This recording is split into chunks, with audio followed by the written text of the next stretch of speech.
President Donald Trump's return to the White House on January 20th, 2025, has reignited debates about the global implications of his America First agenda.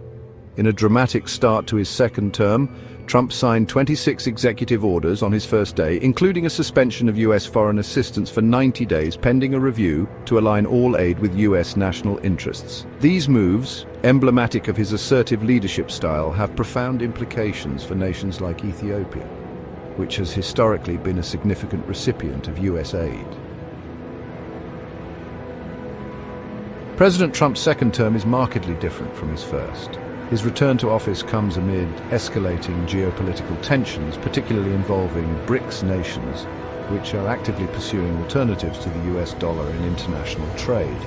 Trump's rhetoric has been pointed. He warned BRICS nations, including Ethiopia, about imposing 100% tariffs if they continue their de-dollarization efforts. This stance signals a more aggressive approach to maintaining US economic dominance globally. In his first day back in office, Trump also reasserted his intention to withdraw from international organizations he views as undermining US sovereignty, such as the World Health Organization. This isolationist strategy underlines his administration's focus on prioritizing domestic issues over global commitments. Ethiopia has been one of the largest recipients of US development aid in Africa, benefiting from programs supporting health, education, agriculture, and infrastructure development. According to USAID, Ethiopia received over $1 billion in US assistance annually over the past decade. Humanitarian aid, particularly for food security and refugee support, has been critical in addressing crises caused by conflict and climate change. However, President Trump's past actions suggest that Ethiopia's reliance on US aid might become a liability under his administration. During his first term, Trump suspended millions of dollars in aid to Ethiopia to pressure Addis Ababa into reaching an agreement with Egypt over the Grand Ethiopian Renaissance Dam negotiations. This move illustrated his administration's readiness to leverage aid as a political tool, often prioritizing the interests of US allies over long-standing development partnerships. Another critical aspect is Somaliland. Trump's administration has been expected to recognize Somaliland as an independent nation. This move, if realized, could align with Ethiopia's interests. Ethiopia has maintained strong economic and political ties with Somaliland, viewing it as a strategic ally in the Horn of Africa.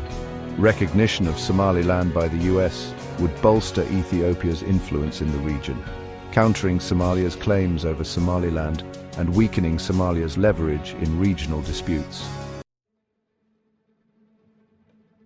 However, Ethiopia's BRICS membership complicates its relations with the United States. Trump's administration has taken a hardline stance against BRICS nations, viewing their efforts to de-dollarize global trade as a direct challenge to American economic hegemony. Ethiopia's growing ties with China and Russia, key BRICS members, could make it a target for Trump's economic and diplomatic pressures, including reduced aid and increased trade barriers. The suspension of United States aid, even temporarily, could have severe consequences for Ethiopia. The country is already grappling with significant challenges, including post-conflict recovery, food insecurity, and displacement due to ongoing droughts. United States assistance has been vital in addressing these issues, and any reduction or delay in aid could exacerbate humanitarian crises. Economically, Ethiopia could face increased difficulties accessing international markets if the United States imposes tariffs or sanctions as part of its broader strategy against BRICS nations. Such measures could undermine Ethiopia's export-driven growth model, particularly in industries like textiles and agriculture, which rely heavily on access to Western markets. The Trump administration's use of aid as a leverage to achieve political objectives could also pressure Ethiopia to adopt policies more favorable to United States interests. For example, Ethiopia might face demands to distance itself from China and Russia, or to take a more conciliatory stance in the GERD negotiations with Egypt.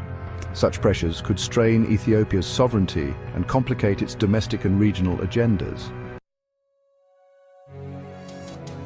However, the potential recognition of Somaliland by Trump's administration could serve as a diplomatic opportunity for Ethiopia.